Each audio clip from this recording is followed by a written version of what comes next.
किया जा रही है, उसको उसको तंग करने की कोशिश की जा रही है ताकि पाकिस्तान रिएक्शन दे। हर पाकिस्तानी शहरी की जान अब खतरे में है। जो कश्मीर के लिए आवाज उठाएगा, जो इंडिया को एक्सपोज करेगा। इंडिया एक ऐसा कंट्री बन चुका है जो दुनिया के लिए एक मॉडल है, ये कहना है बिल गेट्स फाउंडेशन के सीईओ मार्क सुजमैन का।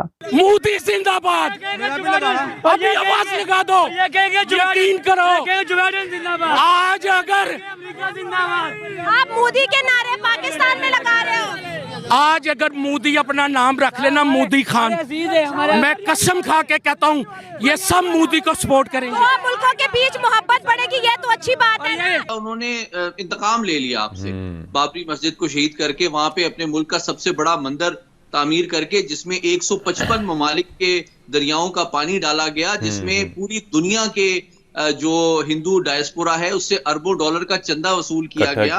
लम्हा फिक्रिया है इस पे कि हमारा इस्लाम जा किस साइड पर रहा है, और सऊदिया हम लोग जाते हैं अपने एक बेहतरीन काम को अंजाम देते। हम तारीख के उसी दौराहे पर फिर से खड़े हैं जहां हम कयाम पाकिस्तान या बेहतर अंदाज में कहा जाए तो आज से 1 सदी पहले थे। तालिबान की तरफ से ट्विटर के ऑफिशियल अकाउंट पर इस तरीके के पिक शेयर करना या ट्वीट करना कि पाकिस्तान के आर्मी चीफ को जो है वो एक कुत्ता बनाकर उनके गले में जंजीर डालकर और जंजीर का पंदा या उनका अफगान तालिबान के फ्रंटियर और जो ट्राइबल अफेयर्स के वजीर हैं उन्होंने दौरा किया तोरखम बॉर्डर का, और वहां पर जो उन्होंने गुफ्तगू की। अब तालिबान बोल रहे हैं कि पहले पाकिस्तान ये चाहता था, अब हम ये चाहते हैं कि ये वार होनी चाहिए। वो ये कहते हैं कि पाकिस्तान और अफगानिस्तान के दरमियान कोई बैनुल अक़वामी सरहद है ही नहीं, यानी कि कोई इंटरनेशनल बॉर्डर नहीं है। बलोच औरतों के घरों के मर्द कहाँ हैं? नमस्कार दोस्तों, जय हिंद। भारत टॉक चैनल में आपका स्वागत है। हम आपको बताने वाले हैं भारत दुनिया भर में अपनी इंफ्रास्ट्रक्चर को लेके बहुत आगे जा रहा है, और इसको देख के अभी दुनिया का सबसे अमीर इंसान बिल गेट्स भी भारत का तारीफ़ किए हैं, जो कि बोले हैं कि भारत हेल्थ केयर सेक्टर में और बहुत आगे चला है, जो और दुनिया भर में मदद भेज रहा है, और उसके साथ प्रॉपर्टी और रिड्यूस करने में भारत का सबसे बड़ा हाथ है, जो कि पहले भारत का हालत बहुत ख़राब था।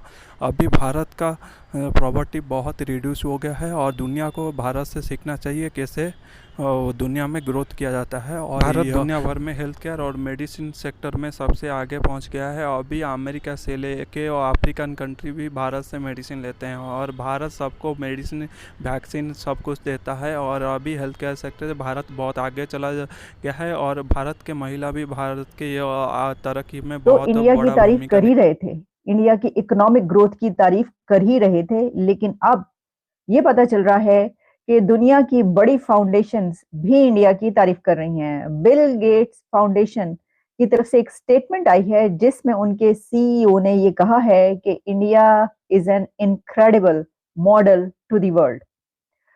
इंडिया एक ऐसा कंट्री बन चुका है जो दुनिया के लिए एक मॉडल है, ये कहना है बिल गेट्स फाउंडेशन के सीईओ मार्क सुजमैन का। एक इंटरव्यू देते हुए टेलीविजन चैनल को उन्होंने इंडिया की जहां इकोनॉमिक ग्रोथ की तारीफ की है, वहीं उन्होंने इंडिया के फिलैंथ्रोपिक वर्क की भी बहुत तारीफ की है। मैं आपको उनकी कुछ डिटेल्स बताती हूँ जो उन्होंने इस सिलसिले में की, और वहीं पर उन्होंने बजट भी अनाउंस करते हुए जो 8.6 बिलियन डॉलर्स की भी बात की। तो जो मैंने आपको ये बताया कि अभी तक तो हम ये देख रहे थे कि किसी कंट्री का कोई प्राइम मिनिस्टर, किसी कंट्री का कोई प्रेसिडेंट उठकर इंडिया की तारीफ करता है, और उनकी कंट्री में सभी आते चले जा रहे हैं। देख रहे हैं आप कि अभी तो आपको पता है कि फ्रेंच प्रेसिडेंट होकर गए, और फिर उससे पहले यूएई के प्रेसिडेंट वहां प्रेसिडेंट होकर गए, और फिर उससे पहले यूएई के प्रेसिडेंट वहां पर मौजूद थे, और कौन कौन खैर वहां पर नहीं जा रहा। तो जहां उनकी जो इकोनॉमिक ग्रोथ है वो तो अपनी जगह पर फैक्ट है, वो तो है, उसकी तारीफ कर रहे हैं, लेकिन इसी के साथ अब सिर्फ पॉलिटिकल लीडरशिप नहीं दुनिया की, बल्कि जो फाउंडेशंस हैं दुनिया की और फिलैंथ्रोपिक फाउंडेशंस, वो भी इंडिया की तारीफ कर रही हैं। अच्छा, इसमें ही उन्होंने कहा यह है कि India has become incredibly dynamic philanthropic market. एक फिलैंथ्रोपिक मार्केट जो है वो भी दुनिया में भारत एक ऐसे कंट्री के तौर पर उभर कर सामने आया है। फिर उन्होंने इसके ऊपर जो बात की तो उनका कहना था कि जो हम देख रहे हैं कि ये जो है जो एनुअल ग्रोथ है उसकी खासतौर पर उसमें फिलंथ्रोपिक वर्क जो है उसमें बहुत ज्यादा उसमें शामिल होता है। और ये बड़ी बात है कि इसमें बड़े जो ऐसे लोग हैं जो कि ऐसे काम कर सकते हैं वो इंडिया में ऐसा काम करते हुए नजर आ रहे हैं। फिर उन्होंने कहा कि we have range of other partners in India as well, and India has become a incredibly dynamic philanthropic market. It's another area that's seen growth. यानी देखे ना, जो बाकी एरियाज हैं उस पर तो हम बात करते रहते हैं, जो एग्रीमेंट्स होते हैं जहां जहां पर जो जो खबर आती है अब तक, लेकिन अब उन्होंने कहा कि ये जो एक एरिया है इसमें भी वहां पर बहुत ग्रोथ हुई है और ग्रोथ हो रही है। फिर उनका ये कहना था उनका जो फोकस है, the focus is twofold, और इसमें उन्होंने कहना था कि our new budget of $8.6 billion. और फिर उन्होंने कहा कि जो एक और चीज की उनकी तारीफ की, यानी ये जो कह रहे हैं कि फिलंथ्रोपिक मार्केट, तो इसमें ये भी कह रहे हैं कि इंडिया वो कंट्री है जिसने पॉवर्टी रिडक्शन में बड़ा काम किया है। उस बारे में वो क्या कहते हैं, उन्होंने कहा कि India these days is an exception in terms of the economic growth, and that is significant improvements we have been seeing in healthcare and poverty reduction. In fact, many other parts of the world are getting poorer. यानी जितने भी और countries हम देख रहे हैं कि वो गरीब से गरीब तर होते जा रहे हैं, लेकिन जो इंडिया है उसने अपनी पॉवर्टी रिडक्शन की है, अपनी गुर्बत में कमी लाया है। जबकि जो दूसरे कंट्रीज जहां पर के गुर्बत की बात की जाती थी, जहां की पॉपुलेशन ज्यादा है, आबादी ज्यादा है, वहां पर जो पॉवर्टी थी उसको कम करने के बजाय वो बढ़ी है। और खास तौर पर आपने ये देखा कि हमने पहले भी बात की कि जो कोविड का सिलसिला था उसके बाद काफी बहुत कंट्रीज ऐसे अमेरिका समेत के जिनकी इकोनॉमीज में डाउनफॉल आया, इकोनॉमीज बहुत नीचे गई, बड़ी मुश्किलात दरपेश रही। लेकिन उस दौरान भी एक कंट्री ऐसा था कि जिसकी इकोनॉमिक जो थी इकोनॉमी वो बूम पर नजर आई, उसके बाद भी अभी तक वो ग्रो करती हुई नजर आ रही है।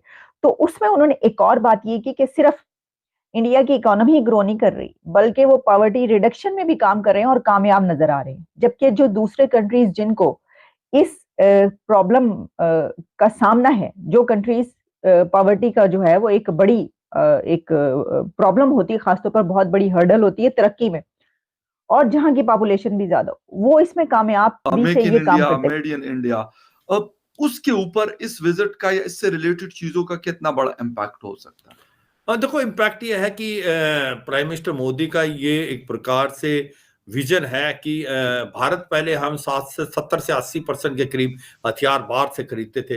अब भारत जो है मेक इन इंडिया कॉन्सेप्ट में, आत्मनिर्भर Bharat, make in India make for world, तो इसलिए हम धीरे धीरे सारे हथियार खुद बना रहे हैं और कम से कम 300 से 400 के करीब ऐसे डिफेंस आइटम हैं जिनको नेगेटिव इंपोर्ट लिस्ट में डाल दिया कि हथियार भारत ही बनाएगा। उसके अंदर सबमरीन भी है, शिप है, हमने एयरक्राफ्ट कैरियर जो INS विक्रांत भारत के अंदर ही बनाया। तो मुझे लगता है कि ये एक बहुत बड़ी पहल है और इससे भारत की जो इकोनॉमी के ऊपर एक बहुत ज्यादा बूस्ट हो गया। इसलिए आज इंडिया 5th लार्जेस्ट इकोनॉमी है, अगले 3-4 साल में ये 3rd लार्जेस्ट इकोनॉमी बन जाएगी। इसका मेन मकसद अब यही है कि भारत ऐसे हथियार बना पाएगा, जैसे ब्रह्मोस मिसाइल है, इसी प्रकार से हमारे आकाश नाग मिसाइलें हैं, इसी प्रकार से हमारा जो रडार हैं, स्वाति रडार, इनके ऊपर एक के बाद एक देश लेना चाहते हैं। और इस Tejas mark 1A and Tejas mark 2, तो ये सच्चाई है कि अब भारत उस स्टेज पे पहुंच गया है कि भारत अपने ही लिए नहीं पूरे वर्ल्ड के लिए बनाएगा और भारत काफी पैसा जो है कमा पाएगा इसको एक्सपोर्ट करके। करीब 25,000 करोड़ की बात हो रही है जो कि हम 1-2 साल के अंदर कमा पाएंगे और आने वाले समय में इसके अंदर बहुत बढ़ोतरी होने वाली है। फकर Okay, that's a good thing, or it's a big achievement for the Indian economy and for the Indian defense. अच्छा साहब, थोड़ा सा इस रीजन की तरफ आते हैं। इस वक्त जो अरेबियन सी है वहाँ पे हालात इजराइल और जो फ़लस्तीन का कॉन्फ्लिक्ट है उसके बाद से ख़राब हुए हैं। हौसीज़ जो हैं वो अटैक कर रहे हैं, मुख्तलिफ जो शिप्स वहाँ से गुजरती है, अब उनको एक लॉन्ग रूट पकड़ना पड़ता है जिसका बहुत बड़ा लॉस है। अमेरिका भी मौजूद है, इंडियन की तकरीबन 10 वॉरशिप्स वहां पे मौजूद है, 3 पाकिस्तान की मौजूद है, लेकिन इसके बावजूद हालात कुछ संभल नहीं पा रहे हैं। क्या देख रहे हैं इस हवाले से? हाँ बिल्कुल, देखो सच्चाई है, जो इजराइल हमास की लड़ाई ऐसा लगता है कि ये आउट ऑफ कंट्रोल होती जा रही है, क्योंकि इजराइल एक तो हमास का इसमें कोई शक नहीं कि 20,000 से ज्यादा लोगों को मारे गए वहां पर, और वहां पर खाना पीने की बड़ी दिक्कत है। करीब करीब 80% पॉपुलेशन